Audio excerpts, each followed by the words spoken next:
Salam buat Bapak Ibu setanah air, kembali lagi di channel Wanta, informasi terupdate dan terkini seputar informasi PNS, P3K, honorer dan informasi lainnya dari pemerintah yang relevan. Di kesempatan ini, saya menyapa seluruh Bapak Ibu setanah air dan secara khusus Bapak Ibu guru yang tidak pernah lelah melaksanakan tugas untuk mendidik generasi bangsa. Di berbagai media sudah informasi bahwa kurikulum pendidikan kita akan diubah dari kurikulum merdeka menjadi kurikulum deep learning. Tentunya ada yang pro dan ada yang kontra. Di kesempatan ini ada informasi bahwa salah satu politikus dari partai menolak perubahan kurikulum tersebut. Apakah benar informasi itu Bapak Ibu? Untuk lebih jelasnya mari kita simak video berikut ini, dan sebelumnya jangan lupa subscribe dan komen, agar informasi selanjutnya dapat terupdate di beranda Bapak Ibu.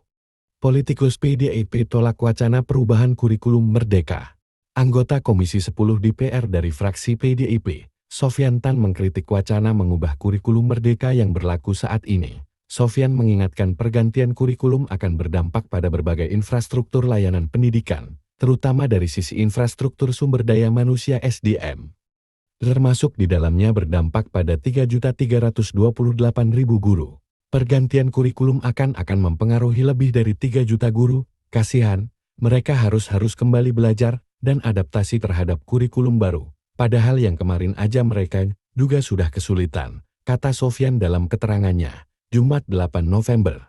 Sofyan menilai perlu banyak usaha untuk kembali melakukan perubahan terhadap kurikulum jika bersamaan dengan setiap pergantian rezim pemerintah.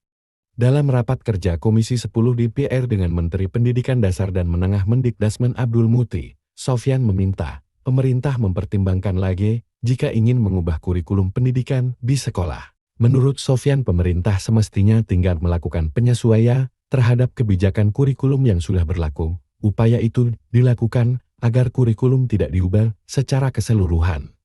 Adjust aja, hal-hal yang baik harus diteruskan atau dilanjutkan, yang masih kurang diperbaiki. Saya percaya perubahan itu penting, tapi ya bukan berarti harus terus melakukan perubahan karena dampaknya sangat signifikan, ujarnya. Lebih lanjut, dia khawatir perubahan kurikulum hanya akan memperburuk kesenjangan pendidikan siswa, sebab tidak semua sekolah memiliki kesiapan terhadap perubahan besar. Menurut dia, perubahan kurikulum baru juga bisa berdampak terhadap psikologis anak didik. Oleh karenanya, ia mendorong pemerintah untuk tidak melakukan perubahan kurikulum merdeka.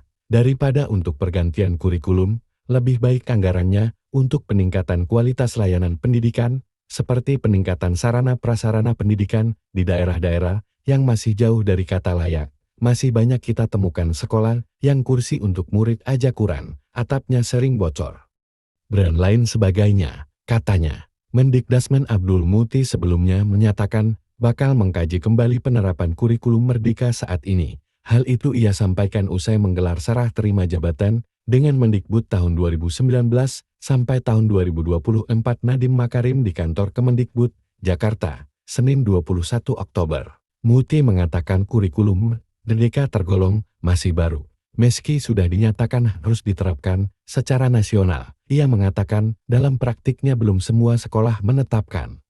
Jadi kita lihatlah, kita tidak akan buru-buru mengambil kebijakan. Apalagi memang ada polemik yang sekarang ini juga memang masih terus terjadi di masyarakat, kata dia. Kita berharap kebijakan yang diambil oleh Menteri Pendidikan Dasar Menengah dapat meningkatkan kualitas pendidikan kita. Demikian informasi ini, semoga dapat bermanfaat.